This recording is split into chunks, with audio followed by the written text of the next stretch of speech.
If you thought the world had enough drama to binge watch for the next decade, think again, because China just dropped a plot twist so big even Hollywood wouldn't greenlight it without rewriting the ending twice. What we're seeing right now across continents looks like the planet collectively going, "Hey Beijing, we gotta talk." Except the talk isn't happening quietly. It's happening through protests, riots, airport detentions, political pushback, and a whole lot of "you're not welcome here" vibes. And trust me, this isn't your everyday foreign policy disagreement. This is global frustration swirling into a full-blown backlash. From East Africa's burning shopping centers to European airports treating Chinese passports like suspicious packages to Asian neighbors basically saying, "Dude, enough already," the shift is loud, messy, and very public. It's like the world woke up one morning and suddenly realized the guest sleeping on the couch had rearranged the living room, changed the Wi-Fi password, and started lecturing everyone at breakfast. And naturally, the reaction hasn't been polite. So what's behind the rise in global anti-China sentiment? Is it politics, economic fear, cultural clashes, Beijing's wolf warrior diplomacy, or the simple fact that people don't like feeling pushed around? Spoiler alert, it's all of the above, and then some. And we're going to break down each reason one by one, pulling back the curtain with a style loud enough to wake up anyone still snoozing. Stick around, because this ride is about to get spicy, and every fact lands harder than the last. China's global empire is collapsing, fast. Across East Africa, rage is exploding. Chinese malls are burning in Madagascar, mobs are looting supermarkets in Mozambique, and shop owners in Angola are dying in the streets. The Belt and Road dream is dead, and Chinese citizens are paying for it in blood. At the same time, Chinese tourists from Italy to Bangladesh to Mongolia are being detained, insulted, and even beaten. Japan is preparing mass deportations. Airports across Europe are tightening security specifically for Chinese travelers, and the Chinese embassies? Silent. This is the reckoning Beijing never imagined, a worldwide, spontaneous rejection of its arrogance, corruption, and wolf warrior bullying. The empire is not just shrinking, it is being torn apart by the very world it tried to dominate. A wave of anti-Chinese violence has erupted across East Africa since late 2024, laying bare the Chinese Communist Party's inability to protect its citizens overseas. From Madagascar to Angola and Mozambique, riots targeting Chinese-owned businesses have intensified, leaving burned shops, looted malls, and dozens dead, while Beijing remains conspicuously silent. Recently, massive protests exploded in Antananarivo, Madagascar's capital, echoing the Gen Z movements previously seen in Kenya and Nepal. Furious over chronic water and electricity shortages, collapsing infrastructure, and widespread social grievances, demonstrators went on a destructive rampage. Chinese-run malls and stores were torched and looted. Some owners reported losses of 50–60 million RMB. The United Nations confirmed at least 22 deaths and over 100 injuries. President Rajoelina promised dialogue and aid for affected businesses, but fear continues to grip Madagascar's Chinese community, where robberies targeting Chinese individuals have already become disturbingly routine. The chaos mirrors what unfolded in Angola on July 28, 2025. A sudden one-third increase in diesel prices sparked a nationwide strike among minibus drivers, escalating into the country's largest unrest in recent years. CCTV reported 22 deaths and 197 injuries. Chinese-owned shops were overrun, some emptied within seconds, according to Huang Yuequan, chairman of Angola China City. From late December 2024 into early 2025, Mozambique sank into turmoil following opposition-led protests disputing the October presidential election results. Violence swept through Maputo, where anti-Chinese sentiment surged and mobs looted Chinese-owned businesses. Shockingly, rioters even used armored vehicles donated by the CCP to smash into Chinese-operated supermarkets. An ex-user reported that a China-funded agricultural demonstration center was also raided and stripped bare. Despite its aggressive wolf warrior posture toward Western democracies, the CCP has offered no evacuation plan and issued only a standard advisory urging caution. Critics blasted the embassy's response as meaningless. As one user wrote, "Only when their lives are on the line do Chinese people realize that to the CCP they mean nothing."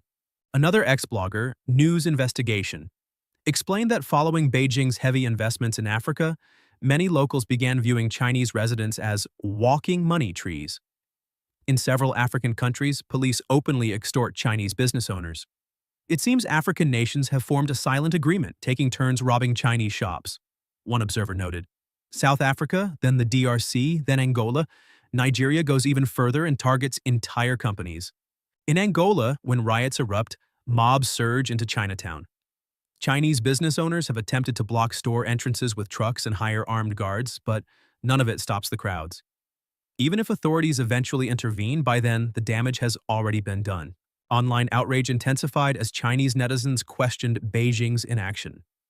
"What is the CCP embassy doing?" one commenter wrote. "They flaunt destroyers and so-called sixth-generation fighters in the Taiwan Strait every day. Where are they now?" This frustration reflects a broader irony. While Beijing touts itself as Africa's great friend, Chinese citizens abroad are increasingly vulnerable to violence. Meanwhile, the CCP continues pouring resources into African aid and scholarship programs, often while people inside China face declining living standards. A notorious example is Shandong University's Study Buddy program, in which attractive female students were reportedly assigned to assist African male students. Critics said the policy led to unwanted pregnancies, abortions, and mixed-race births. Disturbingly, allegations surfaced that the university's AIDS infection rate spiked by 295.2% after the program began, rivaling infection rates in red light districts. The problem extends beyond one campus. One resident recounted that a Zambian student hospitalized with AIDS in 2007 admitted to intimate relations with more than 100 female Chinese college students. At least 20 were later confirmed to have contracted HIV. Adding to public concern, China eliminated health screening requirements for African students in 2010. One netizen cited a famous quote by Gandhi: "There are 7 things that can destroy humanity: politics without principles, wealth without work, knowledge without character, science without humanity, commerce without morality, pleasure without conscience, and worship without sacrifice." Another responded, "The CCP embodies all 7. The violence spreading across Africa underscores a deeper geopolitical truth. Beijing's Belt and Road Initiative was built on fragile foundations: debt diplomacy, opaque deals, and political influence rather than genuine partnership. Now, as African economies struggle under inflation, unemployment, and political instability, Chinese citizens have become the soft targets of local anger. What is most striking is not the riots themselves, but the silence from Beijing. While the CCP projects power abroad, it fails to protect its own people when danger strikes. The message to ordinary Chinese is unmistakable. Their lives are expendable in the regime's broader ambitions. Large numbers of Chinese abroad face deportation. Little pinks beaten in Mongolia, discriminated against in the poorest countries. The CCP's strong nation narrative falls apart. A viral video circulating online features a Chinese tourist in Bangladesh visiting the Buriganga River, only to encounter a group of local children hurling insults at him the moment he approached. He tried to calmly tell them to stop, yet as soon as he turned away, the insults resumed. According to him, experiences like this are becoming increasingly common for Chinese travelers abroad. Ironically, Bangladesh is a flagship participant in Beijing's Belt and Road Initiative. China has poured billions of yuan into its ports, railways, and infrastructure in hopes of cultivating strategic partnership. But despite these investments, many Chinese visitors still face discrimination and hostility. The money has not bought goodwill, only cold shoulders. Similar incidents are appearing across other regions. One Chinese traveler recounted flying from Malaysia to Singapore, only to be stopped by 2 police officers who demanded proof of his return ticket and waited to verify it in their system before allowing him to pass. "After a 7-hour flight, I almost got sent back. It wasn't the money, my back was killing me," he said. At Italy's Malpensa airport, Chinese tourists were detained for more than 2 hours while their passports were scrutinized, while travelers from Japan, Korea, Taiwan, and Western countries breezed through immigration. An elderly Chinese man eventually exploded, shouting, "The Chinese are a great people. We deserve respect." The scene devolved into chaos. In another widely discussed case, a Chinese nationalist blogger, one of China's so-called Little Pinks, was beaten in Mongolia after waving the Chinese flag in public and shouting, "Mongolia belongs to China." The Chinese embassy refused to intervene. Bewildered, he said, "Isn't China supposed to be strong? Why was I beaten for this?" If you've ever loaned money to a friend and watched them spend it on fireworks instead of the rent they promised to cover, congratulations. You already understand the world's China fatigue. For years, Beijing strutted across the globe like a development Santa Claus, handing out mega loans, building flashy infrastructure, and snapping photo ops with leaders who practically signed deals with stars in their eyes. It was the Belt and Road Initiative, the biggest, boldest overseas spending spree the modern world had ever seen. Bridges, ports, dams, highways, Beijing built so many concrete landmarks you'd think it was trying to win monopoly on every continent. But here's where the vibe shifted. Somebody eventually has to pay for those mega projects, and surprise, the bills weren't small. Many countries woke up neck deep in debt, realizing the repayment schedules were steeper than the infrastructure they had just built. Cue panic, political finger-pointing, and a sudden, "wait a minute, what did we sign?" moment. The narrative flipped from "thank you, China" to "hold on, is this a debt trap?" As countries struggled, resentment brewed. Locals accused their leaders of selling out sovereignty. Critics said China's deals were murky, overpriced, and benefited Beijing more than the host nations. And when China tried brushing all this off like a dirt speck on a brand new suit, global skepticism shot through the roof. Suddenly, China wasn't the friendly builder. It was the guy holding the IOU notes and tapping his watch. That's when the blowback started boiling. But financial headaches are just the appetizer. Want the full-course chaos? Let's talk cultural lightning rods igniting fires everywhere Chinese travelers land. Traveling the world should be a passport-stamped joyride, right? Well, not when the tourism headlines read like a reality TV meltdown. In recent years, Chinese tourists and expatriates have unintentionally, and sometimes very intentionally, become the main characters in viral videos that make host countries sigh, cringe, or just plain fume. From shouting matches in airports to ignoring cultural norms, littering in historical spots, pushing lines, or refusing to follow local rules, the incidents stack up faster than an overbooked flight during the holiday season. To be crystal clear, it's not all Chinese tourists, far from it, but it only takes a few viral moments to build a stereotype brick by brick, and suddenly every traveler from China is walking around with a target of judgment on their back. Locals start whispering, "Here we go again," even before anyone does anything wrong. And in a world addicted to social media drama, these moments go viral in seconds, fueling resentment that's already simmering thanks to politics and economics. Add in language barriers, misunderstandings, different social norms, and a growing sense in many countries that Chinese visitors don't blend in, and boom, tensions spike. Host nations feel disrespected, travelers feel singled out, everyone feels annoyed. And once that irritation turns into a national conversation, the slope gets slippery and steep. What's wild is not the behavior itself. Every nationality has good and bad travelers, but the way these incidents slot nicely into existing global fears about China's rise. It's like people are just waiting for an excuse to blow up. If tensions over tourism sound rough, wait until competition enters the picture, and not the friendly kind. We're diving next into global tech wars, turf battles, and power plays. Have you ever walked into a room and instantly felt everyone sizing you up like, "who invited this guy?" That's China in the global tech arena right now. For decades, the country was known as the world's workshop: cheap labor, massive factories, and endless production lines.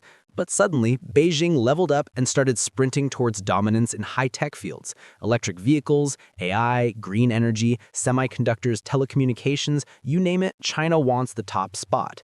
And let me tell you, nothing freaks out established powers like a newcomer trying to dethrone them. This isn't just economic rivalry. This is geopolitical chess with billion-dollar industries and national security cards smack in the middle of the board. Western nations worry that Chinese tech companies act as arms of the state. Neighboring Asian nations fear being economically swallowed. Developing countries fear dependence on Chinese tech ecosystems. And even allies of China sometimes pause and go, "we should slow down before this gets awkward." Every time Beijing pushes into a new industry, countries brace like they're about to get hit with an economic snowplow.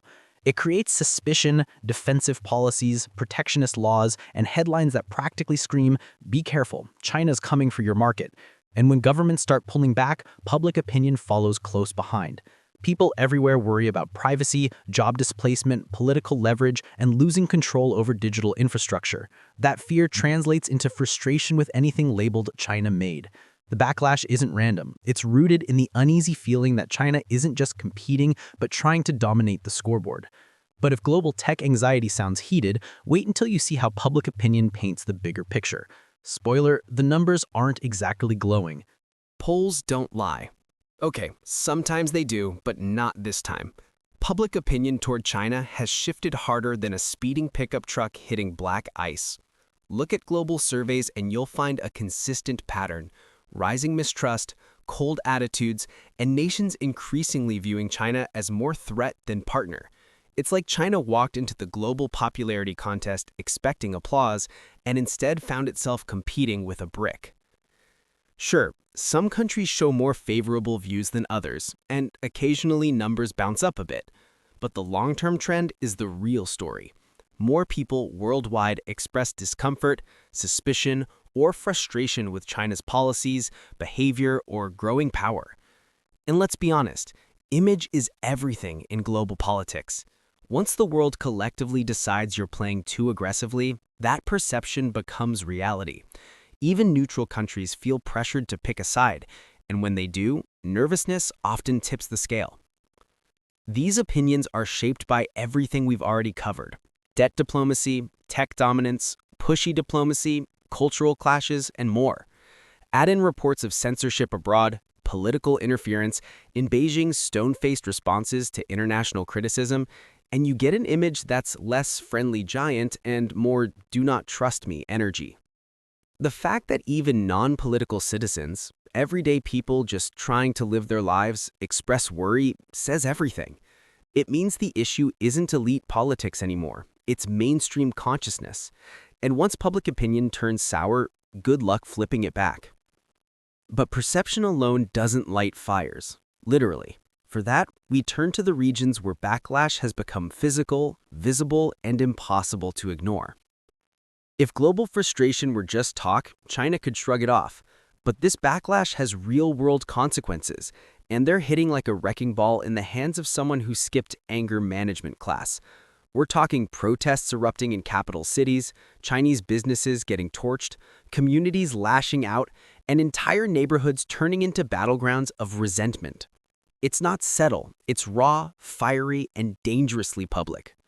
Why the anger? Simple. Locals in many countries feel squeezed out by Chinese money, Chinese workers, and Chinese influence. They accuse Chinese companies of monopolizing small markets, disregarding local labor standards, bringing in their own workforce instead of hiring locals, or undermining local business ecosystems. And when poverty, unemployment, or political instability hit, frustration needs a target, and Chinese shops, workers, and residents often become the easiest punching bags. It's not fair, it's not right, but it's real. This resentment isn't limited to one region. African cities have seen malls looted and Chinese communities attacked. Southeast Asian nations report rising hostility. Even in parts of Europe, Chinese nationals face intense scrutiny and detentions at borders. When public anger meets political weakness, things spiral quickly. The sad twist is, often the people targeted have nothing to do with Beijing's decisions. They're shop owners, migrants, workers, tourists, people searching for better opportunities. Yet they get caught in the crossfire between global geopolitics and local instability. But what happens when backlash goes beyond street anger and enters the realm of political fear and national security paranoia? Things get darker and way more complicated.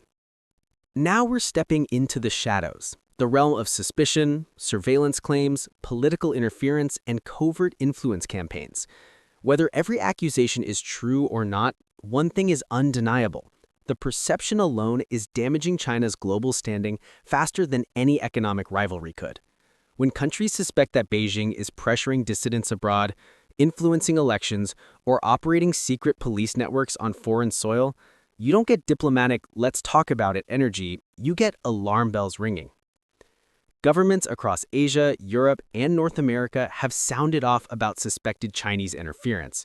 whether through cyber operations, disinformation campaigns, or diplomatic pressure tactics that feel more like intimidation than negotiation.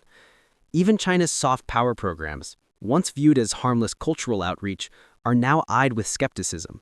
Universities rethink partnerships, media regulators tighten rules, politicians warn about espionage risks, and ordinary citizens start looking sideways at anything associated with Beijing. This isn't the kind of PR crisis you fix with a heartwarming commercial. It's a trust issue, and trust evaporates quickly when people think you're playing puppet master behind the scenes. The result? China faces visa crackdowns, educational restrictions, tech bans, accelerated decoupling, and a global environment where suspicion sticks like glue. This is the new frontier of backlash, the one fought not through protests but through laws, policies, sanctions, and border controls. So now that we've laid out the full picture, how do we wrap this up? With a call to action that hits as hard as the story itself. If you made it this far, you're officially part of the global conversation. And trust me, this story is nowhere near over. China's rise, the backlash, the politics, the protests, the cultural storms, the tech battles, all of this shapes not just global headlines, but the future of international power. And if you want to stay sharp, informed, and a few steps ahead of the world's next big shift, you're in the right place. So here's the deal. Hit that like button like you're stamping your passport at customs. Smash subscribe like you're unlocking the next chapter in the biggest geopolitical saga of our time. Drop a comment below and tell us where you think this backlash is headed, because your perspective isn't just welcome, it helps shape the community we're building right here.